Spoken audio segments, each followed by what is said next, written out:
But anyway, so like I was saying, it seems like we're discriminating against religion. And again, we're not. And what you have to consider is, are these countries that we're getting people from or having refugees that are needing to come from strictly Muslim? Well, they are now. I mean, of course, I'm sure there's a handful of people, but they weren't before. There used to be a ton of Christians, or a decent percentage of Christians, but now we cannot get any information about these Christians. These Christians are believed to have been killed in a genocide, and let's not point any fingers, but if you have a country full of Muslim individuals who are told in their doctrine to kill infidels. Now, I know some of you may not be Muslim, and you're thinking to yourself, well, it doesn't say that. It does say that. So let's not say that it doesn't. Because we're unbelievers. We don't believe in Allah. We believe in Jesus. Jesus is not a prophet. Jesus is the Son of God, and you believe that he is, and that's great, fine and dandy. But if we look into history, we actually have this discussion, and you take into account that history's, what it is, and the Bible is a historical document that cannot be disproved. You can try to disprove it, but you can't.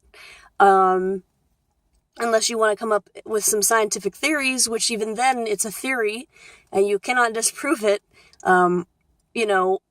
My personal belief is you can't. And I've tested it out, like I've said in previous videos, before I was a Christian. So, that's a whole other discussion for itself. But what I really want to harp on is, whether or not you believe it's racist or against their religion, they killed these Christians. So we're going to only bring in Muslims. Now, these Muslims may be good people. We don't know. But it seems as though, from what we've seen in Western Europe, and some of the events that have happened with people that are radicalized but citizens here, there's something going on in the Muslim world. I'm not talking like, just little sects. It's obviously a movement of some sort where these people who are mentally or feel oppressed are being seeked, or they're being radicalized by ISIS. Now, I haven't read the entire Quran in its original text because I don't know how to read that, and I really have no interest in learning it. But what I've seen is that in my faith, if I go out and I kill somebody just because I want to kill them or because they don't believe in Jesus, that's wrong. Now, if you're a member of Islam and you go out and kill someone, you're doing Allah's work, okay? And I know some people are like, well, most of the Muslims are peaceful. Yes, but does that mean that you're following your text? Like, for instance, I am supposed to be bold. If someone says I don't believe in God, I'm supposed to not get in their face, but tell them, let's have this discussion because Jesus is the one true way. And to be honest, sometimes I don't. Sometimes I just let it go. But does that mean that I'm supposed to do that? No. I'm supposed to be up in your face, and I'm supposed to tell you, you can deny it until you're blue in the face, but Jesus is God. Like I said, just because my text says I'm supposed to do it doesn't mean I do it. And just because their text says you should kill people doesn't mean that they do. Some people know that that's wrong. Some people know that, God wouldn't want them to do that, yet your prophet tells you to do it.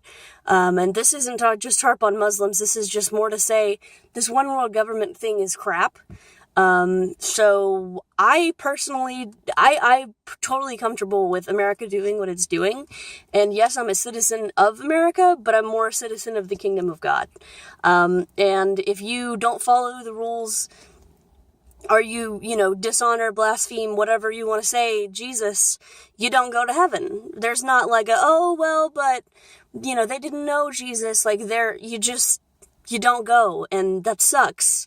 Sometimes things aren't fair, I think that's, if I would let everybody in, but I'm not God, and God can't do that. God is entirely perfect. God can't allow sin near him, and that's why Jesus had to die on a cross, so we could cover our sinful bodies in his blood.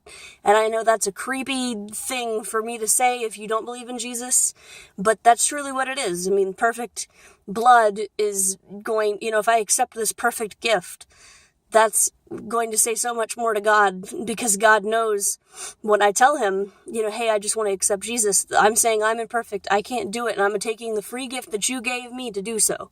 But I just, guys, let's just quit with this one world government thing. Like, you have no idea how biblically, like, you're just screaming the pages of Revelation right now, and it's creepy.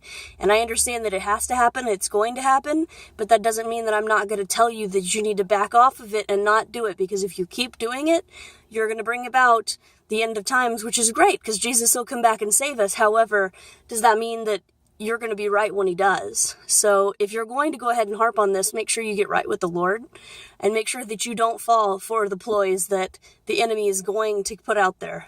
I'm sorry I haven't made a video, but I love y'all and I appreciate you watching this, and hopefully I'll be able to make more, because right now I feel on fire for this stuff. Alright, well, thank y'all so much, and keep on watching, keep telling me, make fun of me, whatever you want to do. I love y'all. Have a great day.